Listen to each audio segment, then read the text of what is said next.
¿Qué tal? Buenas noches. Como ya lo indiqué, el tema que voy a el día de hoy exponer es el tema de la flagrancia delictiva y la actitud sospechosa. Es un tema muy importante para todos nosotros, para todos. ¿Debido a qué? Debido a que este es el punto de inicio respecto al tema de las actas de intervención policial que se realizan, ya que es la etapa inicial para poder hablar de un proceso penal. Continuando, por favor. Ahora, en esta exposición voy a tratar de separar este tema de qué es flagrancia delictiva. Primero hablar del tema de la flagrancia delictiva y luego voy a hablar del tema de la actitud sospechosa. Primero, ¿qué entendemos por flagrancia delictiva, no? A veces nos hacemos esa pregunta, ¿no? El término de flagrancia proviene del latín flagrans, que significa lo que actualmente se está ejecutando. ¿Ya? Entonces, otros autores indican que la flagrancia delictiva es el momento en el cual una persona es sorprendida y aprehendida cometiendo un delito o inmediatamente después de cometerlo, ¿no? Entonces, ese es el término de flagrancia delictiva, ¿ya? Y es un tema muy importante, ¿por qué?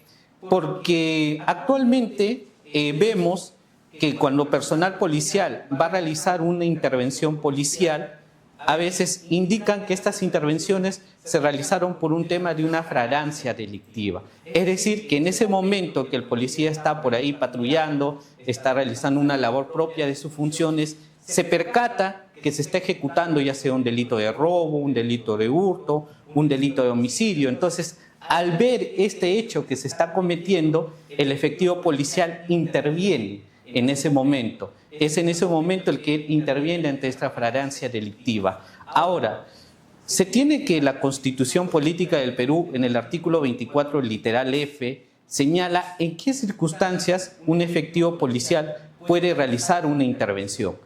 Son dos circunstancias. Primero, cuando hay un mandato judicial, es decir, que hay una orden judicial para que pueda realizarse la intervención de una determinada persona. La segunda circunstancia es cuando hay un delito flagrante, y es en esas circunstancias que el personal policial, quien es el único facultado para poder realizar una intervención policial. Sin embargo, ahora en el tema que yo estoy exponiendo, que habla el tema también de la actitud sospechosa, creo que todos ustedes que son personal policial, incluso a veces abogados y personal fiscal, vemos que en las actas que se realizan de estas intervenciones policiales señalan, indican que se le intervino a una persona por estar en una actitud sospechosa. Entonces, ya esto se ha estado dando constantemente de que las intervenciones sean por una actitud sospechosa, cuando solo las intervenciones pueden ser realizadas por un mandato judicial y una flagrancia delictiva. Sin embargo, ahora ya actualmente ha comenzado a darse casos, intervenciones, donde dicen, ha estado una persona en una actitud sospechosa y que por esa actitud sospechosa el personal policial va, interviene a una persona por X motivos y luego esto conlleva a una detención por un determinado delito. Puede ser que se le haya encontrado drogas, puede ser que de repente al momento de pedirle el teléfono del celular se le revisa el email y este email sale como sustraído, está reportado como robado y conlleva a esa detención de esta persona.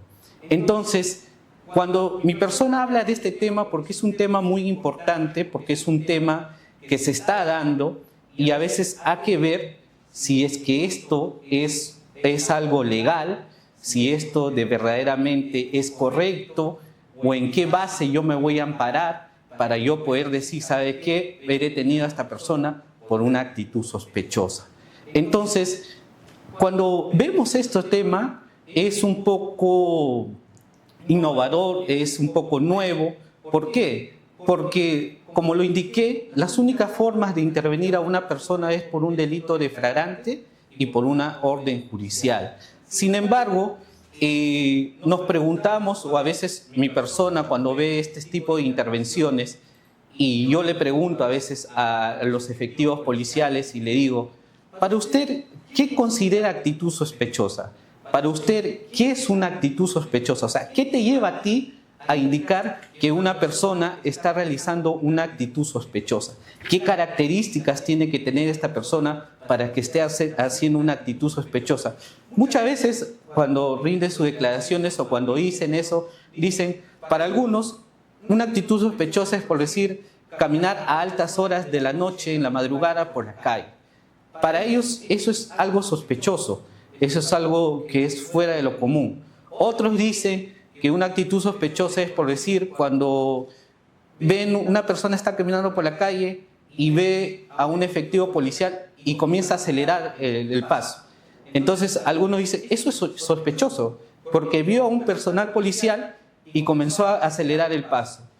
Entonces otras personas dicen que sospechoso es, por decir, cuando van por la calle caminando, ven a un sujeto que tiene tatuaje todo el cuerpo, y el tener tatuajes en todo el cuerpo para él es sospechoso, porque posiblemente puede ser que esté inmerso en un delito o haya cometido un delito. Entonces, eso del tema de sospechoso es un tema muy delicado, porque en la norma penal no te faculta o no te dice que tú puedas intervenir para una persona por actitud sospechosa. No está reglamentado, no está estipulado en ese sentido una intervención por actitud sospechosa. Sin embargo, ustedes que ven que están en el campo, en el trabajo, ven que la mayoría de actas, incluso yo veo que las actas se establece, ha sido intervenido porque estaba en actitud sospechosa. Y entonces ese es un punto importante que se tiene que tener en cuenta. Ahora, siguiente diapositiva. Como la siguiente. Correcto. Ahora, el artículo 259 del Código Procesal Penal habla acerca de la detención policial.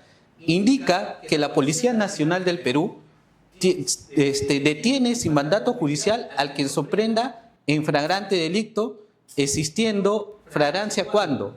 Cuando el agente es descubierto en la realización de un hecho punible. Por ejemplo, una persona está en la calle caminando y en ese momento aparece un sujeto con un cuchillo y comienza a amenazarlo para sustraer sus pertenencias. Eso es un hecho flagrante. Y es en ese momento que la policía puede llegar a intervenir a este sujeto porque en ese momento está cometiendo esa conducta. Ahora, indica, el agente acaba de cometer el hecho punible y es descubierto en ese momento. Igual, en un caso similar, por ejemplo, un sujeto está sustrayendo con arma de fuego de repente las pertenencias de una mujer en una calle. Realiza esa conducta, roba las pertenencias y luego de cometer esta conducta de robar, se huye. Y es en esas circunstancias que el personal policial ve a esta persona que está cometiendo esa conducta, ha acabado de cometer esa conducta y es en esas circunstancias que él interviene. Entonces también estamos ante un hecho de flagrancia delictiva. El tercer supuesto indica el agente ha huido y ha sido identificado durante o inmediatamente después de la perpetración del delito. En este caso también es de las mismas circunstancias. Se comete un delito ya sea de hurto, robo, violación, y luego de que se cometió este delito y la persona huye del lugar, personal policial toma conocimiento de este hecho y al tomar conocimiento por parte de la gravedad que le indica a mí el sujeto tiene tal característica, está vestido de tal manera, de repente observan las cámaras de seguridad donde llegan a percatarse de cuáles son las características de esta persona y van tras esta persona para poder detenerla, para poder intervenirla y se realicen las investigaciones que correspondan. Después, el inciso 4 indica el agente es encontrado dentro de las 24 horas después de la perpetración del delito. En este caso, por decir, el hecho se comete en una determinada hora, pongámoslos a las 8 de la mañana. Se comete un hecho de hurto, de robo o cualquier otro delito de violación. Entonces, la persona, el sujeto activo que comete este delito, luego de que comete ese delito, se da la fuga, se va del lugar.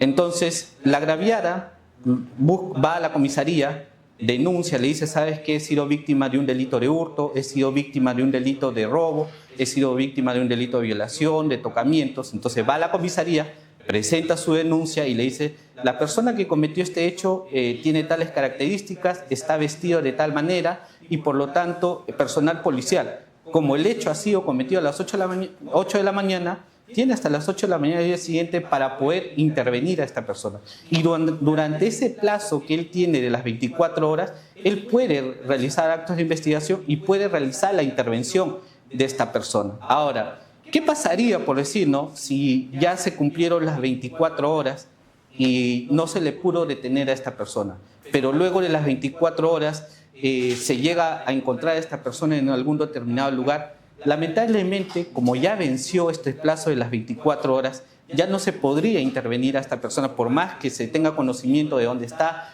Entonces, hay otros mecanismos que se pueden realizar en este caso. Por ejemplo, el tema de la detención preliminar. Ese mecanismo te faculta porque ya venció el tema de la flagrancia delictiva. Entonces, como ya venció la flagrancia, tú no lo puedes intervenir en ese momento. Entonces, el Código Procesal Penal te da esta facultad de que tienes que ir de la detención preliminar. ¿Para qué? Para pedir al juez que te faculte para intervenir a esta persona que ya no está en flagrancia y que se pueda realizar estos actos de investigación con la intervención de esta persona. Entonces, es muy importante esta figura. ¿Por qué? Porque a veces las personas que cometen estos delitos también tienen conocimiento de cuál es el plazo que tiene la policía para poder detener. Entonces, estas personas lo que van a tratar de hacer, ¿qué es? Cuidar su libertad, salvaguardar su libertad, y tratan de esconderse, tratan de no salir del lugar donde se encuentren durante este plazo, porque también tienen conocimiento de estos procedimientos que se llevan a cabo. Entonces, la detención preliminar también es una herramienta muy importante. ¿Por qué? Porque esta herramienta te va a servir para poder intervenir a estas personas luego de que se haya cometido estos delitos como los he indicado. La siguiente, por favor. Ahora, como lo indicaba, la actitud sospechosa. La actitud sospechosa consiste en que un individuo cuya conducta o antecedentes inspiran una sospecha o desconfianza, es decir, funciona como una alarma ante una eventual producción de una acción antijurídica, la cual debe despertar y estimular la actividad de prevención.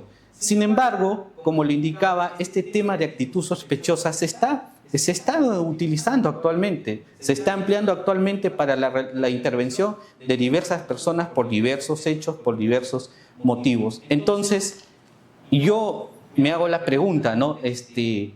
¿Cómo establecer o cómo saber para que los personal policial, para saber qué circunstancias deben pasar o qué circunstancias debe realizar una persona para que diga que está en actitud sospechosa?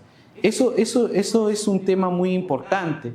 ¿Por qué? Porque a veces este tema de actitud sospechosa va por un tema, quizás por un tema de sesgo. ¿Y a qué me refiero con un tema de sesgo? Por ejemplo, si nos vamos a un caso de Estados Unidos, hay un tema de sesgo racial. ¿Por qué? Porque a veces el personal policial interviene a las personas de la raza oscura o mestiza, y por esa sola condición a ellos le da a entender que por el color de piel que tienen, posiblemente sea una persona que se dedique a un determinado delito, o sea un delincuente, y eso. Incluso acá, en el Estado peruano, vemos que también las intervenciones a veces pueden ser por un tema de sesgo.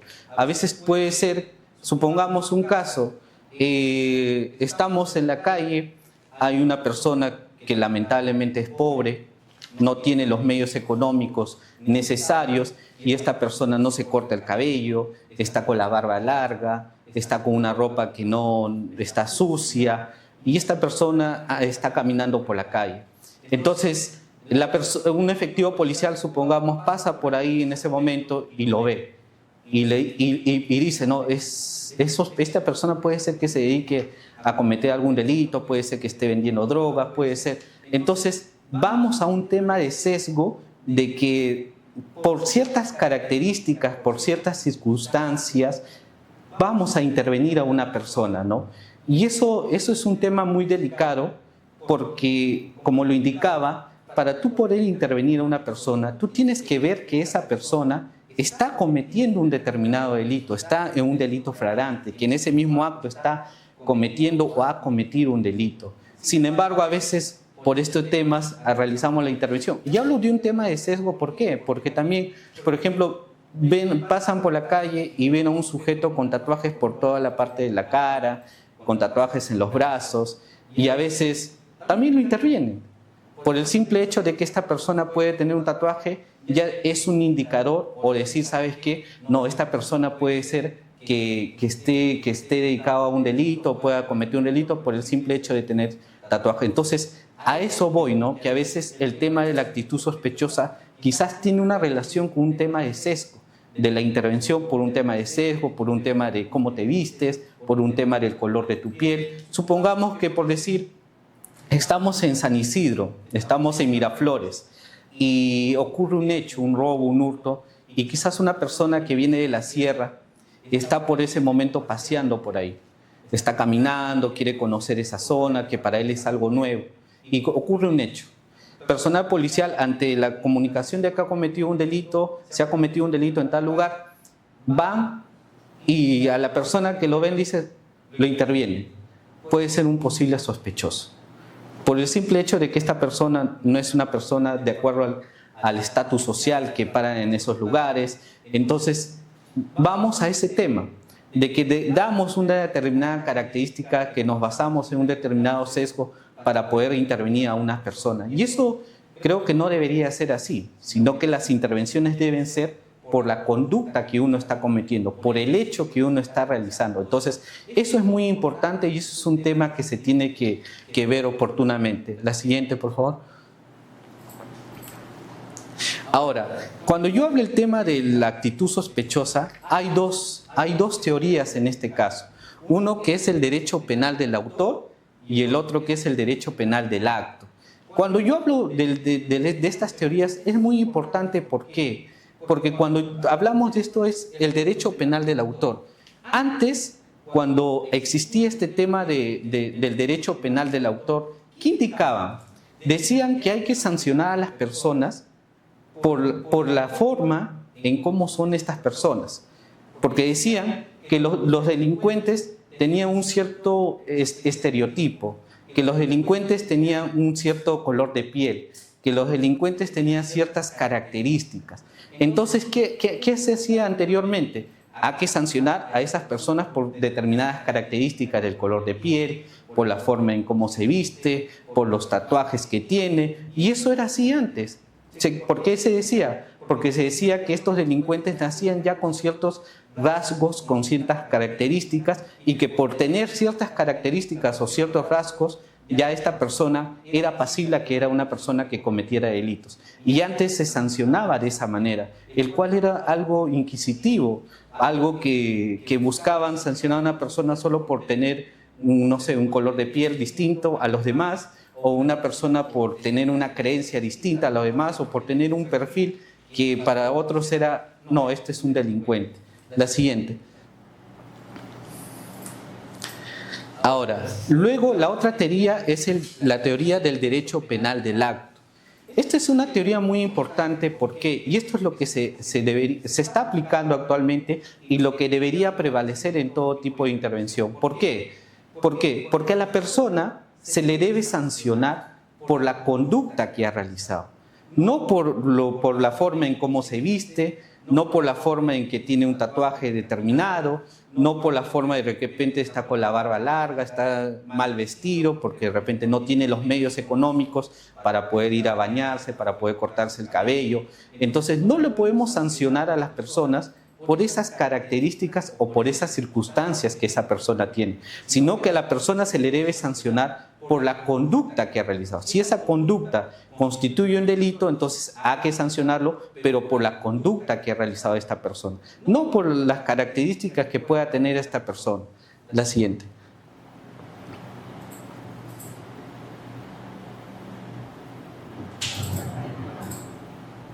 Ahora, un tema muy importante también que quería acotar en este tema de la flagrancia delictiva y la actitud sospechosa es un punto del tema del control de identidad. El control de identidad es un tema muy importante, ¿por qué? Porque es una herramienta que le faculta al personal policial para poder intervenir a una persona, poder identificar a esta persona. Pero a veces este tema del control de identidad a veces no se realiza de una manera adecuada o no se lleva a cabo de manera adecuada. Incluso el Código Procesal Penal indica la forma en cómo se debe realizar un control de identidad, da unos parámetros, indica cuál es el procedimiento que se debe realizar para un control de identidad. Sin embargo, a veces por desconocimiento o a veces por no tener en claro cuál es el procedimiento, la forma, a veces se puede cometer un abuso de autoridad. Y se ha dado casos donde se ha cometido un abuso de autoridad por no haber realizado un debido control de identidad a una persona. Se tiene que la policía tiene la facultad para poder realizar un control de identidad, para poder identificar a una persona. Pero para tú realizar un control de identidad, y esto tiene que ser claro, tiene que haber una causa, un motivo, una justificación. No es porque yo digo, soy un efectivo policial, salgo a la calle y veo a una persona, no, quiero hacerle un control de identidad a esta persona. Voy por ahí caminando, veo otro, no, voy a hacerle un control de identidad a esta persona. No, tiene que haber una causa, un motivo, una justificación por la cual tú quieres realizar un control de identidad a una persona determinada. Ahora, el control de identidad que tú realizas es ¿para qué? Para obtener la información de repente de que se ha cometido un delito o para la averiguación de determinado hecho. Esa es la finalidad por la que tú realizas un control de identidad. Ahora, cuando tú intervienes a una persona para realizar el control de identidad, en este caso, primero solicitas la identificación de esta persona. La identificación de esta persona se va a realizar a través de su documento de identidad. Ahora, el inciso 2 indica que la persona debe identificarse con su documento de identidad. Ahora, ¿qué pasaría si esta persona, por ejemplo, en ese momento no cuenta con su documento de identidad? El mismo artículo indica que el efectivo policial le debe dar las facilidades para que esta persona pueda identificarse, para que esta persona pueda identificarse ante el personal policial que le está interviniendo. Luego, si esta persona se le da las facilidades, puede identificarse, bienvenido sea. ¿Qué pasa? Ahora, un tema muy importante también es, y que será muchas veces en los casos de las intervenciones que se realiza, a veces personal policial cuando interviene a una persona por un control de identidad, también le exige que exhiba sus pertenencias. Puede ser las pertenencias que pueda tener en su mochila, puede ser que le pida que abra el vehículo que está conduciendo. Pero ahí es un punto importante y eso se tiene que tener claro, que no solo se trata de que diga, yo sabes qué, yo quiero que me exhibas tus pertenencias, yo quiero que abras la maletera porque quiero ver si estás trasladando algo ilícito, si tienes algo ilícito, sino que tiene que haber una causa, un motivo, una justificación por la cual tú vas a exigir a la persona que está realizando un control de identidad. ¿Por qué motivo estás exigiendo que esta persona exhiba sus pertenencias personales o pidas que abra la maletera del vehículo?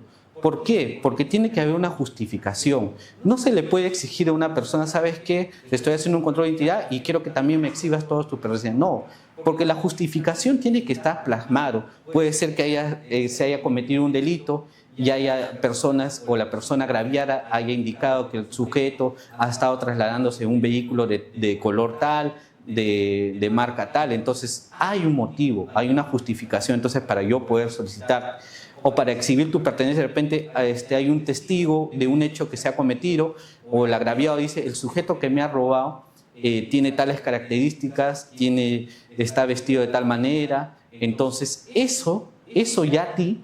Entonces, cuando tú tienes esa información, entonces ya hay una justificación para que tú puedas exigirle a esta persona que pueda exhibir sus pertenencias personales o pueda abrir la maletera.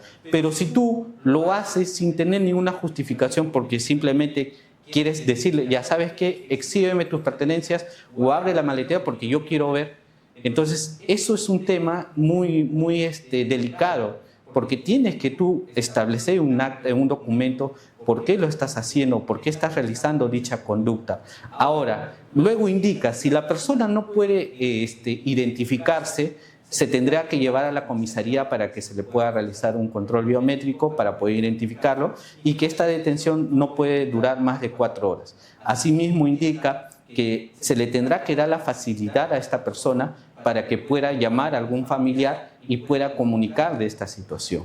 Entonces, este tema también es muy importante. ¿Por qué? Porque el efectivo policial tiene que probar.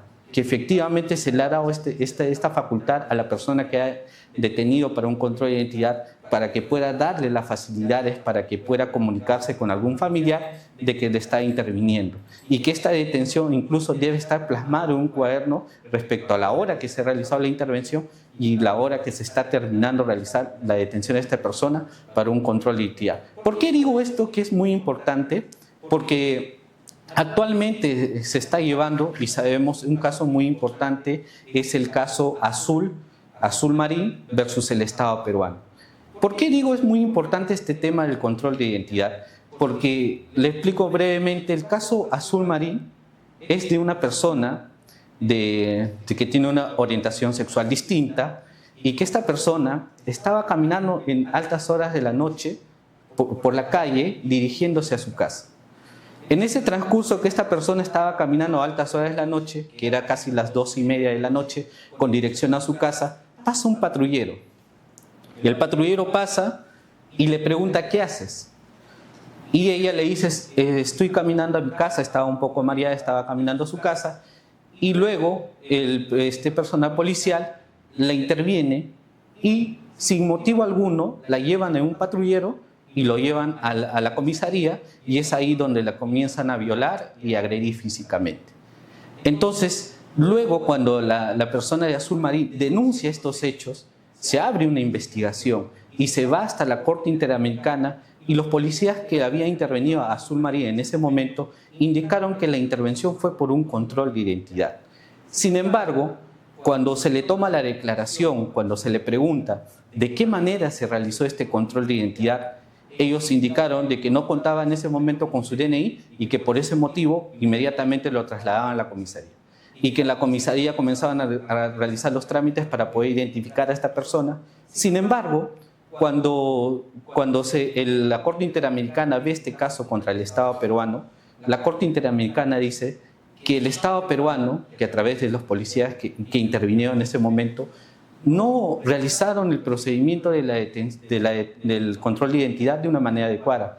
¿Por qué? Porque cuando los policías realizan ese documento, esa acta de ese control de identidad, en ningún momento le indicaron el motivo por el cual habían intervenido. ¿Cuál fue el motivo por el cual le intervino esta persona? Ahora, incluso la Corte Interamericana indica que según la detención, el control de identidad, indica que se le tiene que dar las facilidades a esta persona para poder identificarse. Indica que ninguno de los efectivos policiales que participaban en esa intervención le han dado las facilidades a esta persona para que pueda identificarse. Ahora, tampoco han justificado el motivo por el cual se la han llevado a la comisaría, porque dice que eso es la excepción. La regla es que se le dé todas las facilidades posibles para que pueda identificarse. La excepción es que ya como último recurso, si es que no hay forma de cómo se pueda identificar, lo llevemos a la comisaría. Ahora, ¿qué pasó en la comisaría? En la comisaría, ¿qué pasó? Que esta persona estuvo retenida más de 5 horas y que tampoco hubo un documento, un acta donde se establezca a qué familiar se le comunicó o con qué familiar se comunicó ella respecto a esta detención que tuvo. Entonces, y todo eso se analizó y la Corte Interamericana determinó de que había un abuso de autoridad por parte de estos efectivos policiales. ¿Por qué? Porque no aplicaron de manera correcta este tema del control de identidad. No aplicaron de manera correcta, y esto fue un hecho que vulneró a su libre tránsito, porque toda persona tiene un derecho al libre tránsito. Y cuando tú realizas una intervención, tú tienes que justificar por qué motivo le estás interviniendo a una persona, por qué motivo estás pidiendo que exhiba sus pertenencias. Darle las facilidades para que se pueda identificar, porque si tú no cumples con todos estos presupuestos porque la norma es clara y la norma te establece, podrías estar siendo pasible de repente de cometer un delito. Ahora, otro tema muy importante y que quisiera que lo tengan en cuenta también es un recurso de nulidad, que es el número 2093-2019 Lima Norte. Es un recurso de nulidad muy importante que emitió la Corte Suprema de Justicia. ¿Por qué? Y en este caso también habla del tema de la actitud sospechosa. Es un caso donde personal policial interviene a un vehículo donde se encontraban 2 personas. Para ellos, el vehículo estaba manejando de una determinada manera y para ellos le pareció sospechosa esa conducta. Entonces intervienen a estas personas. Luego, cuando realizan esta intervención, tratan de identificar a estas personas. Sin embargo, estas personas no quisieron identificarse en ese momento. ¿Y qué pasa? Que luego indican que habrían posiblemente cometido un delito de desobediencia a la autoridad. Pero ¿qué pasa? Que la sala penal, en primera instancia la sala penal, absuelven a estas personas por ese delito. ¿Por qué? Porque indicaban ¿cómo se llama? De que los policías, al momento de realizar esa intervención, no especificaron qué era actitud sospechosa para ellos.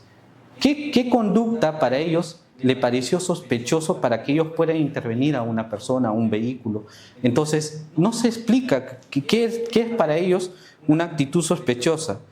Asimismo, también indica en qué consiste ese comportamiento de actitud sospechosa para que puedan intervenir a estas personas.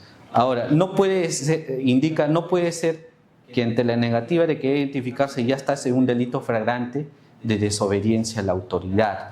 Eso es un tema muy importante que se tiene que ver, porque ya muchas veces, como lo indico, en varias actas de intervención se está hablando mucho de la intervención por una actitud sospechosa. Sin embargo, no hay una normativa que te faculte a ti intervenir por una actitud sospechosa. No hay una tabla que indique qué criterios deben establecerse para saber en qué circunstancias uno está en actitud sospechosa. Porque para un efectivo, para una actitud sospechosa puede ser una determinada conducta, para otro efectivo una actitud sospechosa puede ser otra determinada conducta. Entonces, no está establecido qué circunstancias o qué características tiene que pasar o realizar una persona para estar inmerso en una actitud sospechosa, porque la actitud sospechosa no puede ya ser usada como un mecanismo para tú poder intervenir ya a una persona, porque no te faculta la misma normativa. Sin embargo, esto se viene dando y es algo constante. Ahora, otro pronunciamiento muy importante que se ha dado es el tema del Tribunal Constitucional en la sentencia 441/2023, en el expediente 413-2022. En esta sentencia del Tribunal Constitucional ha establecido el tema también de que hubo un tema de una actitud sospechosa, hubo un tema también de la actitud sospechosa. ¿Qué pasa? Que también ha habido una intervención que para los efectivos policiales una determinada conducta le pareció sospechoso y que por ese motivo se intervino a una persona. Entonces, el Tribunal Constitucional indica que para tú intervenir a una persona tiene que ser por un flagrante delito, por un mandato judicial, no por una actitud sospechosa.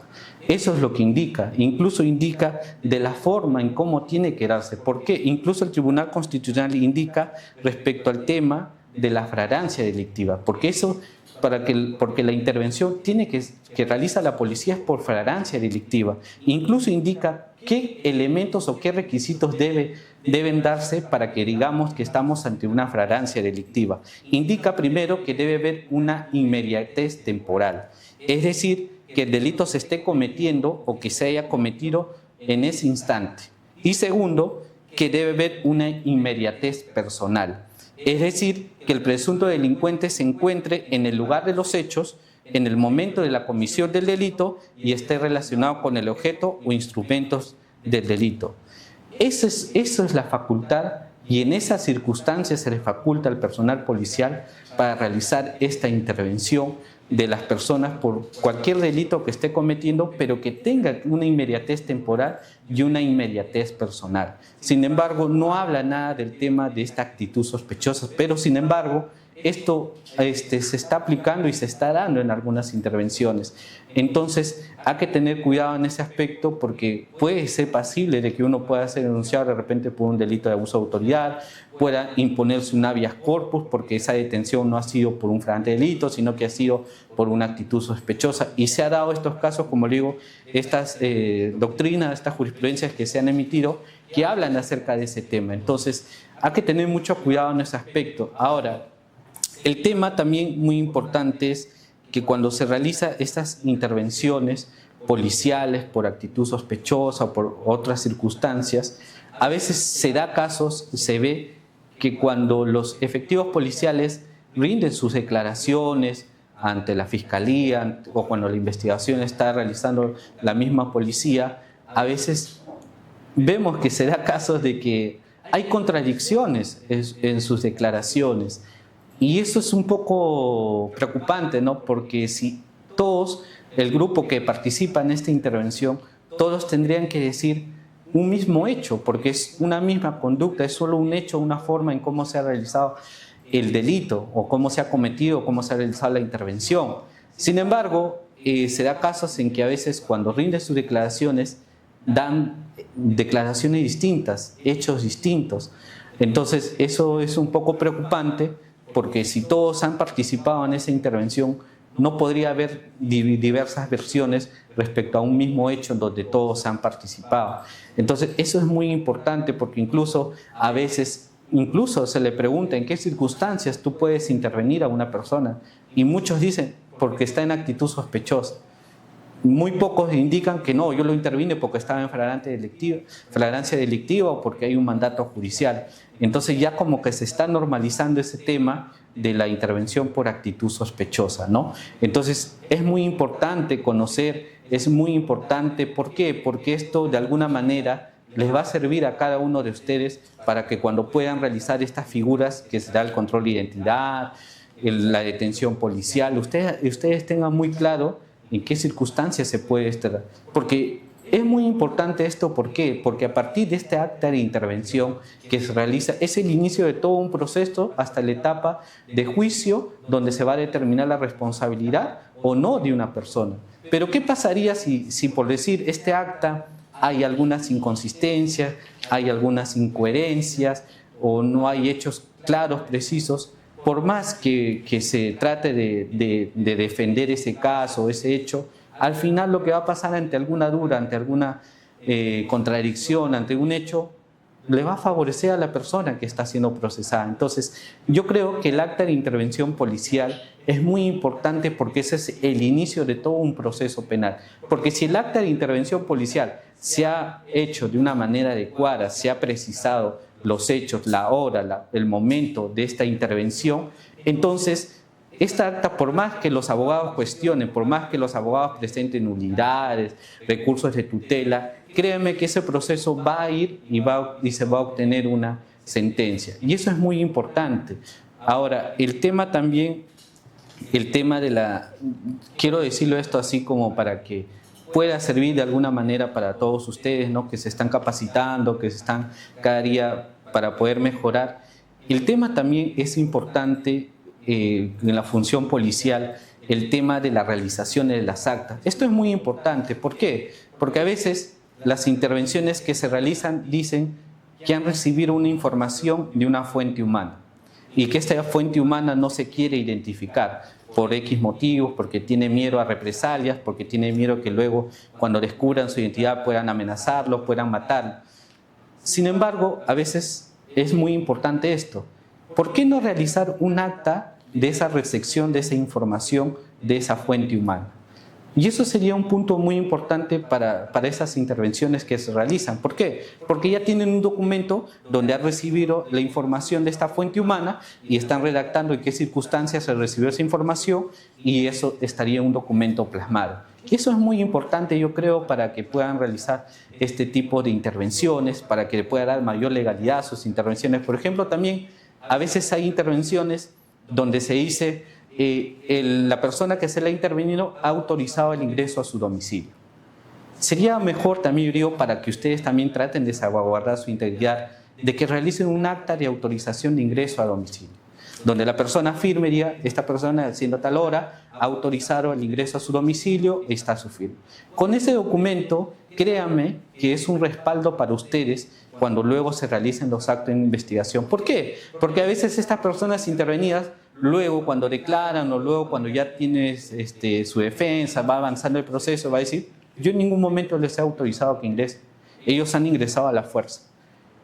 Y a veces hasta los denuncian, ¿no? Que ha habido un abuso de autoridad, que se han metido a mi casa sin ninguna autorización. Yo en ningún momento autoricé. Pero si ustedes tuvieran ese acta de autorización de ingreso al domicilio, entonces eso sería un respaldo para ustedes, porque luego que la persona diga, no, acá está, con esto yo me respaldo, con esto yo tengo mayor legalidad a mi intervención. Entonces yo creo que es muy importante que cada labor que se realice, cada diligencia que ustedes realicen, se haga en un documento, se plasme en un documento, y con eso créanme que por más que las personas le van a querer denunciar, porque a veces uno cuando es funcionario público es pasible a que te denuncie por cualquier motivo.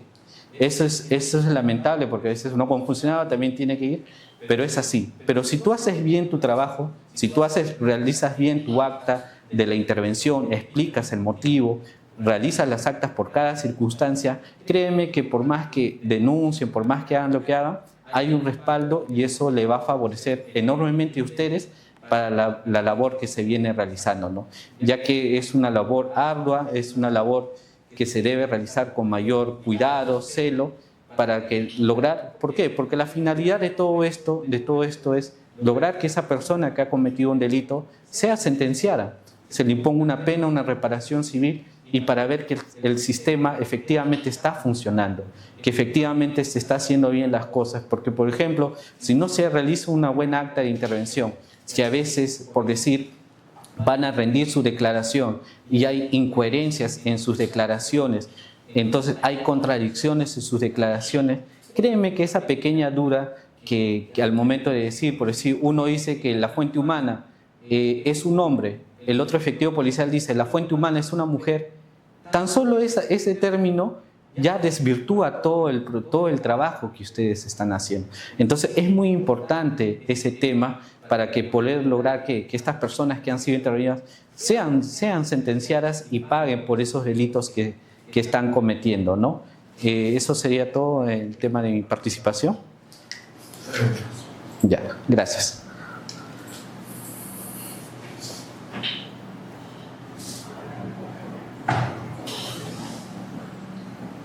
Sentador. ¿Tiene alguna pregunta? Que abran su micro si hay alguna pregunta, o si no, que lo escriban al Meet, ¿ok? Al medio, por favor. Sí, al medio con el doctor. Listo. A ver, ¿sí? Si tienen una pregunta para nuestro doctor Yosimar Rodríguez, se les invita a abrir la caja de comentarios y poder consignar su pregunta correspondiente o activar el micrófono de ser necesario. Fernando Flores tiene una pregunta, que abra su micro. Fernando Flores tiene una pregunta, por favor, abra su micrófono. Fernando Flores. Cualquiera que abra su micro, si quiere hacer una pregunta.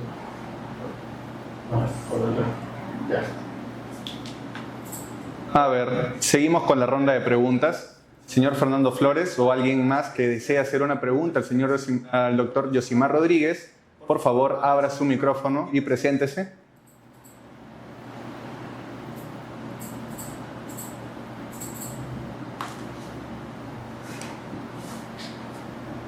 Abel Abdías Salvatierra, creo que es su nombre. Abel Abdías Salvatierra ha levantado la mano. A ver. Sí, Sebastián. doctor, buenas noches. ¿Qué tal? Esa jurisprudencia de... ¿Me escucha? Sí, se le escucha, por favor. Le pedí un gran servicio. La jurisprudencia que estaba señalando el doctor, no sé si le podría poner o enviarnos para al grupo para poder tener en cuenta. Claro. Sí, lo voy a compartir. ¿A cuál se refiere exactamente? A ver. Ahí solo en caso de control de identidad. O sea, para tenerlo en cuenta. Listo, perfecto. Se va a compartir esa información. ¿Sí? A ver, en TikTok tenemos a Sebastián Pérez Riva, ¿ya? Que pregunta, ¿el acta de información o el acta de autorización de ingreso es dable hacerla?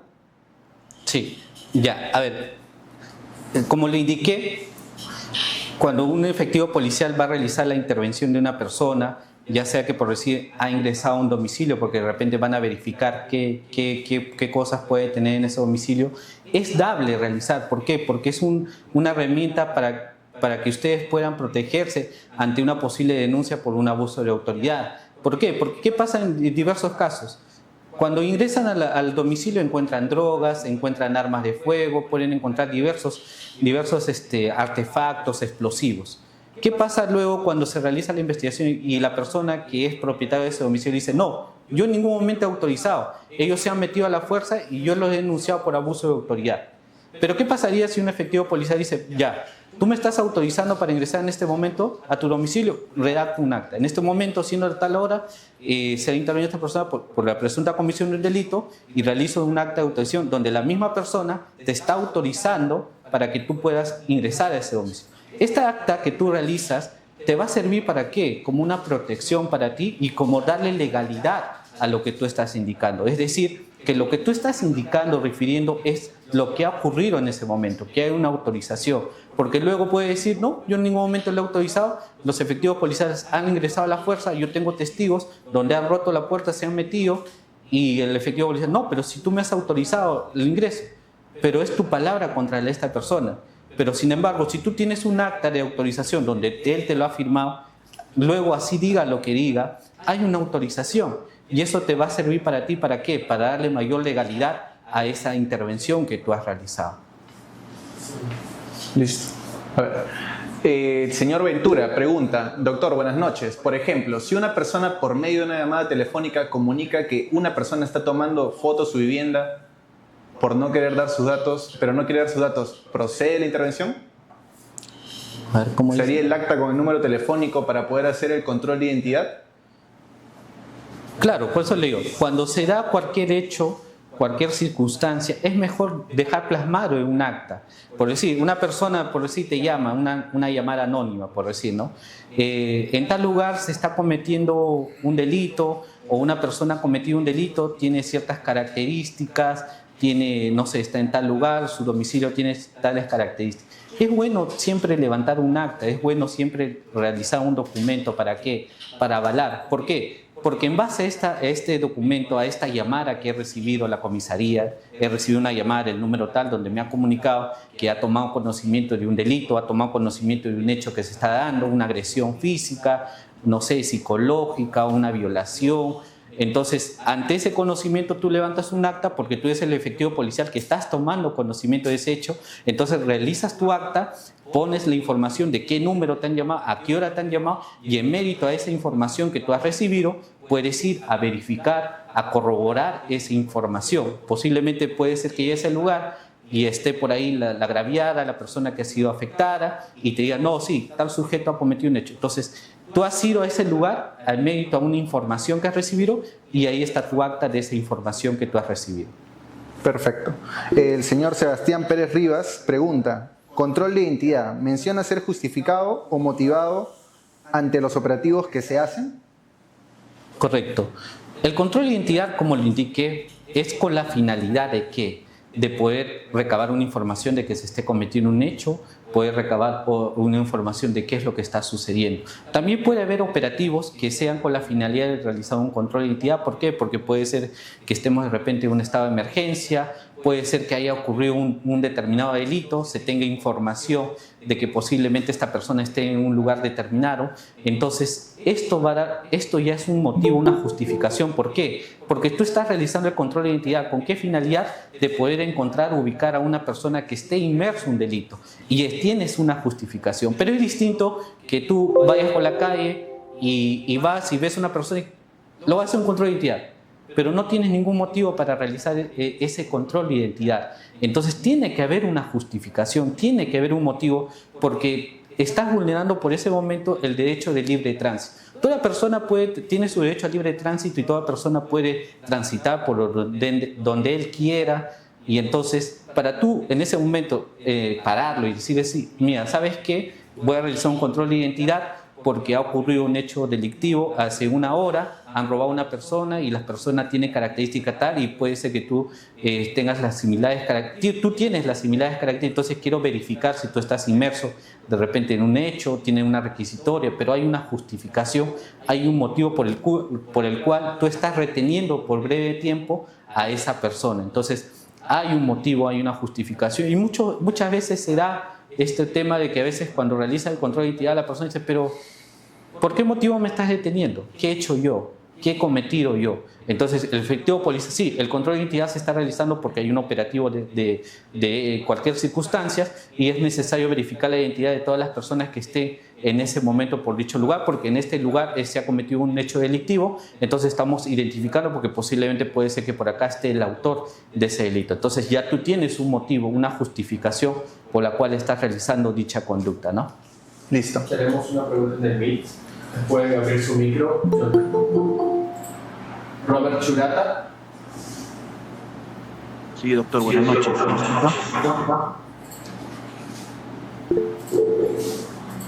Sí.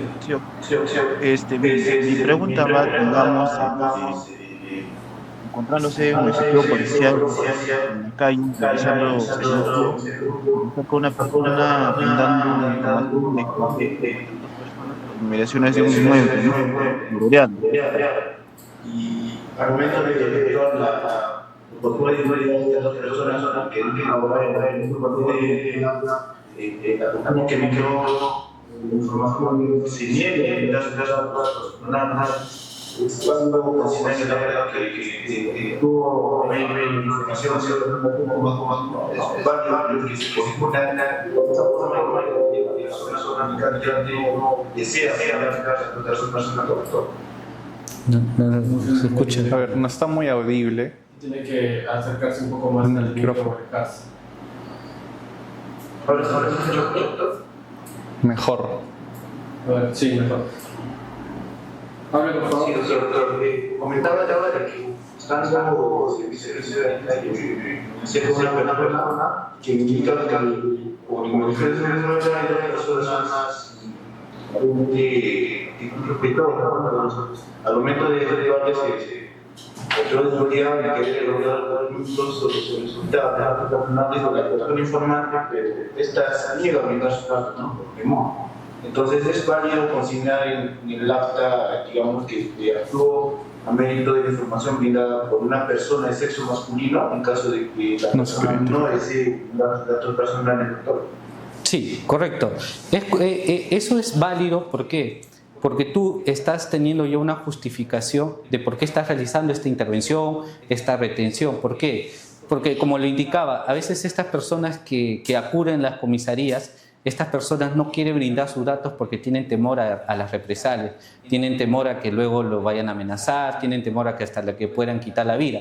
Entonces, yo he tenido casos, he visto casos donde han realizado las actas de recepción de comunicación de fuente humana, donde han consignado que siendo tal hora, el día tal hora, se constituyó a la oficina de la comisaría tal, el sujeto tal, quien no quiere identificarse por temor a represalia, pero es un sujeto de sexo masculino, de una edad aproximada de tal, quien ha referido que ha presenciado que un sujeto ha realizado una determinada conducta, que ha realizado un hecho, y que ante esa información tú consignas, ¿no?, que has recibido esa información de esa fuente humana. ¿Por qué? Porque ya tú tienes un documento que te avala, que ante esa información que tú has recibido, porque a veces las personas no quieren identificarse, es anónimo, porque tienen miedo a represalias. Entonces tú ya tienes esa información y con esa información tú el comisario toma conocimiento, mira, hay un hecho que de repente hay un sujeto que está con un arma de fuego en tal lugar, ha venido una fuente humana, ha informado, vamos a hacer un operativo, vamos a tal lugar y ya tenemos las características, porque te da características, porque la fuente humana te va a decir,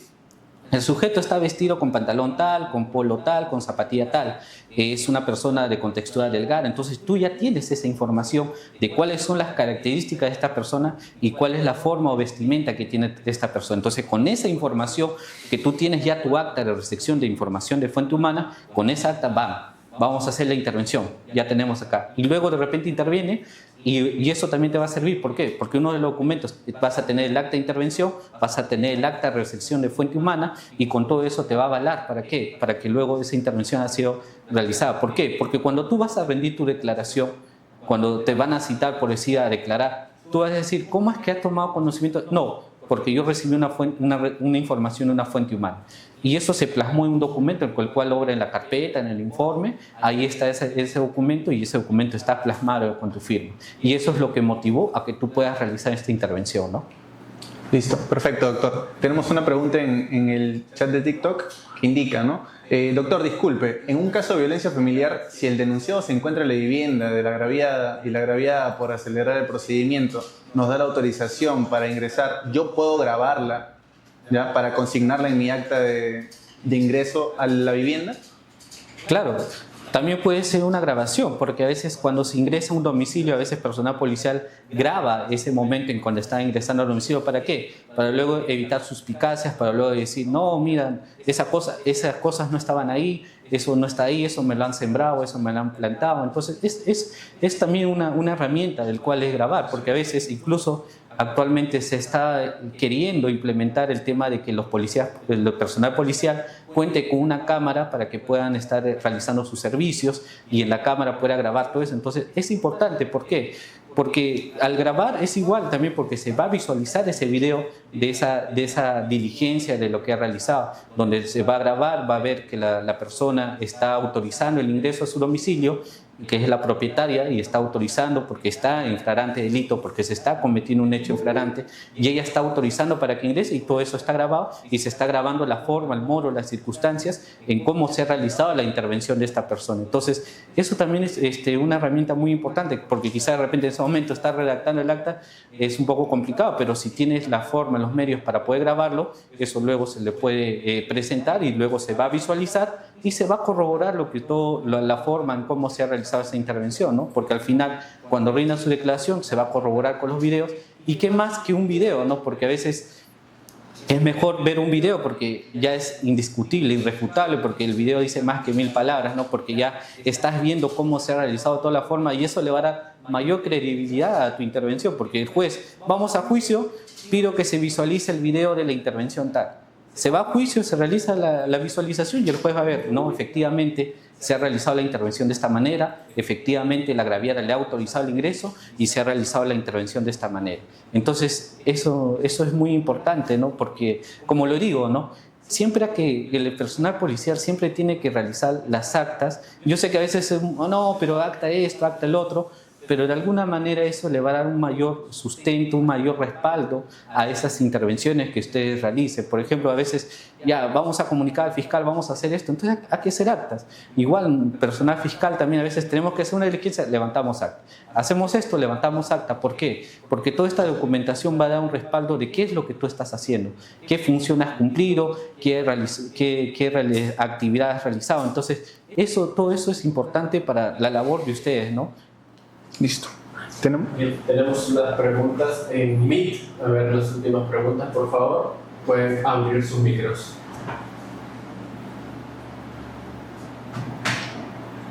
Buenas noches, doctor. Oficial de Tercera Montalvo. ¿Te escuchamos? ¿Me escucha? Sí, te escuchamos. Mi consulta es hace un momento técnico de que deberíamos solicitar la autorización del dueño del inmueble para hacer el ingreso a un domicilio, pese a que tenemos información de que dentro del domicilio podrían poseer armas de fuego, droga, municiones tal vez. Si tenemos información de una fuente humana y no tenemos autorización del dueño del inmueble, ¿cuál sería el procedimiento? Ya, lo que pasa es que ahí creo que ha habido un tema de una confusión, ¿no? Si ustedes están viendo un delito flagrante, si se está cometiendo un hecho flagrante, obviamente que tienen la facultad de poder ingresar a ese domicilio porque ya tienen la información de que se ha cometido un hecho o algo. Lo que yo le indicaba, el tema de la autorización, es en otras circunstancias. Por ejemplo, hay una persona que dice, no, esta persona está en actitud sospechosa y de repente esta persona tiene un arma de fuego. De repente la persona le realizan el registro personal, está en la calle, fuera de su domicilio, le realizan el registro personal, no le encuentran nada, pero han recibido una información que tiene armas. Entonces, la persona le dice, vamos a ingresar a tu domicilio o tienes algún familiar cercano para que pueda estar presente. No, no tengo. ¿Autorizas el ingreso a tu domicilio? Ya, porque en ese momento él no está en un delito flagrante, a eso es a lo que yo iba, porque él no está en ese momento cometiendo un delito, no se le ha encontrado un arma, no se le ha encontrado ninguna droga o algo, no se le ha encontrado. Entonces, por eso es lo que yo indico. Ahora, es distinto que tú veas que este sujeto está con un arma y se mete a un domicilio. Entonces tú estás viendo claramente que está en posesión de un arma y está en flagrante delito. Entonces tú puedes accionar, porque estás en un flagrante delito. Pero las circunstancias cambian cuando tú no ves eso. Cuando realizas el registro personal y no encuentras nada. Entonces ese es un punto interesante. Ahora, si esta intervención es una labor de inteligencia, porque a veces hay intervenciones que son circunstanciales. Estás caminando por ahí y ves algo sospechoso, ves algo raro. Pero ¿qué pasaría si tú haces una labor de inteligencia? Estás realizando grabaciones de que en ese domicilio están vendiendo droga, pase de droga. Entonces tienes grabaciones. Ves que en ese domicilio de repente personas entran, salen con arma de fuego. Entonces ya hay una labor de inteligencia. Entonces ya tú tienes una información clara, precisa, de que en ese lugar están cometiéndose delitos o que en ese lugar ingresan las personas con droga, entran con arma de fuego. Entonces tú ya tienes esa información porque hay una labor de inteligencia, porque tienes conocimiento que efectivamente se está realizando esas conductas. Pero ¿qué pasa si tú te dicen un sujeto tal está con arma de fuego?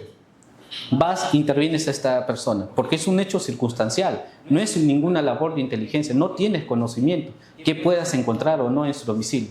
Intervienes, le realizas el registro personal, no tiene nada. Y tú le dices, ¿sabes qué? Vamos a verificar. Y entonces, pero para eso le pides la autorización. Vamos a ver para que ya. Entonces te está autorizando a ingresar. Entonces tú realizas un acta, realizas un documento de que él te está autorizando, porque es una intervención circunstancial. De lo que tú me dices puede ser que haya una labor de inteligencia. Entonces ahí ya no hay nada más que hablar, porque tú ya tienes el conocimiento de que ahí entran armas, de que ahí hay droga. Entonces, ¿para qué vas a pedir autorización si tú ya sabes que en ese lugar hay armas, hay drogas? Entonces tú tienes que proceder, ¿para qué? Para intervenir a estas personas y evitar el mínimo riesgo posible, ¿no? Eso es todo. Perfecto. En el chat de TikTok tenemos otra pregunta. Hola, ¿Sí? hola. ¿Me escuchan? ¿Se agarra? Sí, Estefano, por favor, habla. Primero, quería agradecer a Yoshi, que es tan amigo mío en la universidad, realmente agradecido por la ponencia de hoy. Yoshimar, muchísimas gracias por tu tiempo, tu agenda que tienes en el despacho fiscal y poder estar con nosotros, tratando de debatir algunos puntos controvertidos que siempre hay en la labor policial. Dos, si me permites, quería aclararle al último que preguntó respecto a qué hacemos, ¿no? Y el término jurídico es cuando ingresas a un domicilio sin autorización judicial ante la perpetración de un delito. Esto significa cuando está sucediendo el delito y está en los ojos del policía. Alguien corrió, robó una cartera y se ingresa a un domicilio. Ahí es una perpetración de un delito. Alguien está haciendo un registro personal y en la mochila tenía una granada y empieza a correr y se mete en una casa. Entonces el policía ingresa porque hay una perpetración de un delito. ¿Cuándo no puede ingresar? Y este es un error que tenemos que corregir nosotros, los efectivos policiales, en la pregunta que hace el amigo. Yo tengo información por fuente humana de que en ese domicilio hay granadas y armas de fuego. ¿Puedo pedirle la autorización al señor para poder ingresar? No creo que sea tan tonto de que un delincuente te firme la autorización. Lo que debes hacer es un informe solicitando el deserraje o el allanamiento al fiscal para que este lo eleve al juez y pueda de alguna otra forma pedirlo al Poder Judicial, pero para eso tienes que tener chamba porque vas a tener que hacer omice, porque tú sabes que los delincuentes trabajan en tiempo real. Y es algo que debemos modificar en nuestra legislación de nuestro código procesal. Y es por eso que muchos policías son denunciados, porque esa problemática que nos acaba de poner el amigo, te la juegan en la camiseta. Saben y se la juegan y a veces patín, pues a veces no encuentran nada. ¿Y qué viene el abogado del Ministerio? Abuso de autoridad. La fiscalía tiene que proceder porque es una denuncia penal, no encontraron nada del delito, encima no tienes autorización, pero yo recibí una información por fuente humana que adentro hay armas de fuego y no encontraste nada porque quizás la recibiste 2, 3, 4 horas antes y los delincuentes se mueven en tiempo real, lo que eso no entiende a veces los amigos fiscales, también muchos amigos. Pero quiero que cierre la idea para no entrar en confusiones, que es ante la perpetración de un delito. O sea, sucede ante los ojos del policía y de manera inmediata, esa inmediatez temporal, verifica que se está cometiendo un delito. Pero cuando ya hay información, por ejemplo, cuando en una clase me decía, doctor, yo tengo conocimiento, o Estefano, yo tengo conocimiento que en esta casa está habiendo prostitución, por ejemplo. ¿Puedo ingresar? No, porque tú ya estás diciendo en tu declaración que tuviste esa información. Por lo tanto, al tener conocimiento de un hecho punible, debes ponerle conocimiento al fiscal y tratar de hacer las diligencias de OBICE para poder constatar y determinar lo que tú estás señalando. Esto significa que constantemente están saliendo parroquianos entre esta hora hasta la hora. Por lo tanto, señor fiscal, solicite el allanamiento y deserraje y a su vez le acusamos a la municipalidad. Haces eso, la municipalidad, como le cobra ese prostíbulo, cuando ustedes van a hacer el allanamiento, está cerrado. O no hay meretrices y esto hay violación del corazón. Bueno, Yosimar, no te quito un tiempo porque sé que también viene de lejos, son 9 de la noche. Gracias a nuestros amigos policías que se han podido conectar el día de hoy. ¿Qué día me toca clase? Se agarra, yo soy el día miércoles 27. El 27 vamos a introducir el uso de la inteligencia artificial en la función policial. No me pierda, mañana también aquí tenemos que llegar, mañana también tenemos a Yosimar o aquí tenemos. A ver, déjame revisar el día de mañana. Benedicto Jiménez. No tengo ahorita. Benedicto Jiménez. Benedicto Jiménez. Ah, ya, tenemos a Benedicto Jiménez. Bueno, muchachos, agradecido Yosimar. Espero verte personalmente. Me hubiera gustado darte un abrazo cálido porque años que no te veo. Así que gracias nuevamente por estar con nosotros y sigue en ese camino. Quiero verte como futuro fiscal de la nación en unos 15 años aproximadamente. Cuídate. Nos vemos. Ya. Gracias. ¿Despedidas? Sí, bueno, espero que esta exposición le haya servido para el aprendizaje de ustedes, porque siempre es bueno, ¿no? Yo sé que es un poco engorroso a veces salir del trabajo y luego seguir estudiando, preparándose, pero créanme que esto es gratificante, ¿no? A veces tenemos que hacer sacrificios para uno poder salir adelante, para poder cada día ser mejor, ¿no? Y me voy con esto agradeciendo, ¿no?, la oportunidad que me están dando para poder expresar, ¿no?, esos conocimientos que he adquirido durante toda mi etapa como abogado, como fiscal, y espero que le haya servido a ustedes porque esto de alguna manera sirve, ¿no?, para poder mejorar, sirve para poder ser mejores cada día, ¿no? Y como me voy con esta frase, ¿no?, que siempre lo digo, ¿no?, siempre solo hay un bien, que es el conocimiento, y solo hay un mal, que es la ignorancia. Y eso lo dijo Sócrates, ¿no? Entonces siempre si desconocemos algo, hay que aprender, hay que prepararnos y hay que seguir mejorando día a día, ¿no? Porque esto es de todos los días, ¿no? Uno nunca va a dejar de estudiar, de aprender, porque todas las normas van cambiando, van modificando, y nosotros también tenemos que ir actualizando y preparándonos para cada día ser mejores profesionales y hacer buenos trabajos para el bien de la sociedad y para el bien de nosotros como profesionales, ¿no? Gracias, eso es todo. Gracias. Muchas gracias.